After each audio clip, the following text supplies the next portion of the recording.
ৰাষ্ট্ৰবাদী আৰু ৰাষ্ট্ৰদ্ৰোহী কোন? RSS নে কংগ্ৰেছ? ISI সৈতে RSSৰ গোপন মিটিং কিয়? প্ৰিয় দৰ্শক, বিজেপিৰ শাসনকালত এই দেশৰ ভিতৰত যেতিয়াই মুছলমানসকলৰ কথা উল্লেখ কৰা হয় তেতিয়াই তেওঁলোকক পাকিস্তানলৈ পঠিয়াবলৈ পৰামৰ্শ দিয়া হয়, আফগানিস্তানলৈ পঠিয়াবলৈ পৰামৰ্শ দিয়া হয়।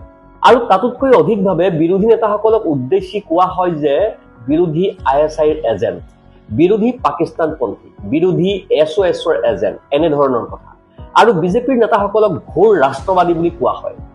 কিন্তু আজি এটা ডাঙৰ কথা পোহৰলৈ আহিছে। প্ৰকাশ হৈছে যে ISI হয় পাকিস্তানৰ চোৰাংচোৱা সংস্থা। ISIৰ প্ৰাক্তন মেজৰ জেনেৰেল আৰু পাকিস্তানৰ ডাঙৰ বিষয়াসকলৰ সৈতে বিদেশৰ মাটিত সাক্ষাৎ হৈছিল। বিজেপিৰ সৈতে কিন্তু ইয়াৰ প্ৰত্যক্ষ যোগাযোগ নাই। কিন্তু বিজেপিৰ মাতৃ সংগঠনৰ এজন ডাঙৰ নেতা বিদেশলৈ গৈ ISIক সাক্ষাৎ কৰে।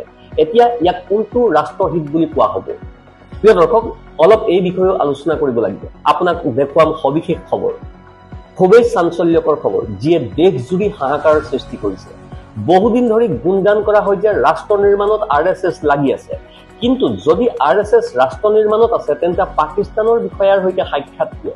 আৰু এতিয়া কোনে কাক কি ক'ব লাগে? এতিয়া এজেণ্ট কোন হ'ব? মাদ্ৰাছাবোৰ বন্ধ হয়, এখন ৰাজ্যত মাদ্ৰাছাবোৰ বন্ধ কৰা হৈছে। কোনখন ৰাজ্য আৰু তাৰ ওপৰত কেনেকৈ গৰ্ব কৰা হৈছে সেইটোও দেখুৱাম। বহু কথা কোৱা হয় যে আব্দুলৰ পেজ খতম হৈ গ'ল, কিন্তু আজি দৃশ্য চাই কওক কোন আব্দুল হয় আৰু কোন নহয়। কি ঘটিছে আপুনি দেখা পাব।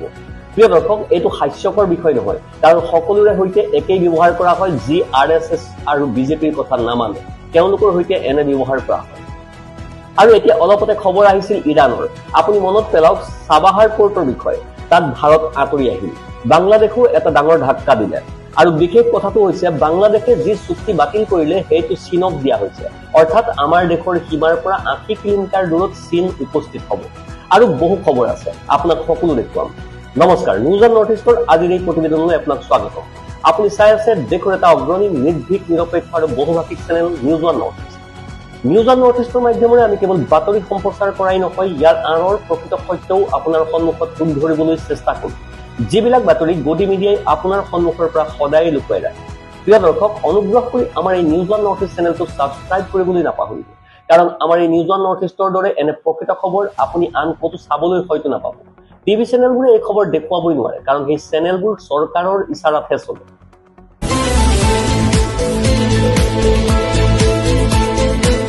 প্ৰিয় দৰ্শক, প্ৰথমে এই খবৰটো চাওক। ইয়াত কি লিখা আছে? India Pakistan conduct track two diplomacy. India আৰু পাকিস্তান, ইয়াৰ সম্পূৰ্ণ কাহিনী আছে, মই কম। উদয় ভানু সিভে লিখিছে যে RSSৰ নেতা ৰাম মাধৱে কলম্বোৰ হিলটন হোটেলত পাকিস্তানৰ উচ্চ বিষয়া আৰু ISIৰ প্ৰাক্তন মেজৰ জেনেৰেলৰ সৈতে গোপনে এই সপ্তাহত সাক্ষাৎ কৰিছে। প্ৰধানমন্ত্ৰী নৰেন্দ্ৰ মোদীয়ে দেশবাসীক কওক, এইটো কি চলি আছে? বন্ধ কক্ষত পাকিস্তানৰ সৈতে এই গোপন খেলা কি? অপাৰেশ্যন সিন্দুৰৰ সময়ত যিসকলে ক'লে যে টেৰৰ আৰু টক একেলগে নহ'ব, তেওঁলোকে গোপনে পাছদুৱাৰেদি লণ্ডনৰ পৰা কলম্বোলৈ 4বাৰ গোপন বৈঠক কৰিছে। কিন্তু কোনো নিউজ চেনেলে ইয়াৰ ওপৰত ডিবেট নকৰে। কিয় নকৰে? কাৰণ খবৰটো সম্পূৰ্ণ স্পষ্ট নহয় বুলি ক'ব। কিন্তু বিৰোধীৰ বিষয় হ'লে তৎক্ষণাৎ ডিবেট হ'ব। শ্বহীদসকলৰ নামো ৰাজহুৱা কৰা হৈছিল, কিন্তু এই গোপন বৈঠকৰ কথা কিয় লুকুৱাইছে? 2 মাহৰ ভিতৰত এই বৈঠক হৈছিল। এতিয়া প্ৰশ্ন বহু উঠিছে, কাক লগ হৈ এই বৈঠক কৰা হৈছিল? কিয় গোপনে এই আলোচনা চলি আছে? RSS কেনেকৈ বৈদেশিক নীতিত জড়িত? এই সকলো প্ৰশ্ন উঠিছে আৰু ময়ো প্ৰশ্ন কৰিছো।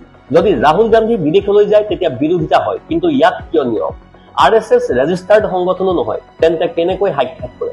পাকিস্তানৰ বিষয়া আৰু ISIৰ সৈতে বৈঠক হৈছে, কিন্তু এইটো ৰাষ্ট্ৰহিত বুলি ক'ব পাৰি নেকি? এতিয়া মাদ্ৰাছাবোৰ শেষ কৰা হৈছে, নতুন শিক্ষানীতি আহিছে। 2026ৰ পৰা নতুন ব্যৱস্থা আৰম্ভ হৈছে। সকলো সংখ্যালঘু শিশুৰ বাবে নতুন শিক্ষা ব্যৱস্থা থাকিব। ইয়াত নতুন পাঠ্যক্ৰম প্ৰয়োগ হ'ব আৰু তেওঁলোকে ধৰ্মীয় শিক্ষা ল'ব পাৰিব। এতিয়া মাদ্ৰাছাবোৰ শেষ হৈ গৈছে, নতুন সংস্থা গঠন হৈছে, নতুন শিক্ষা আৰম্ভ হৈছে। এতিয়া আন এটা বিষয় চাওক, এখন হিন্দু দোকান ভাঙি দিয়া হৈছে। মোদীয়ে কোনো আব্দুলক নেৰিব বুলি লিখা আছে।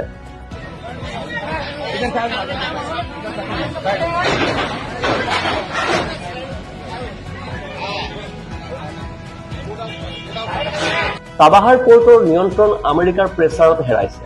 120 মিলিয়ন টকাৰ প্ৰকল্প শেষ।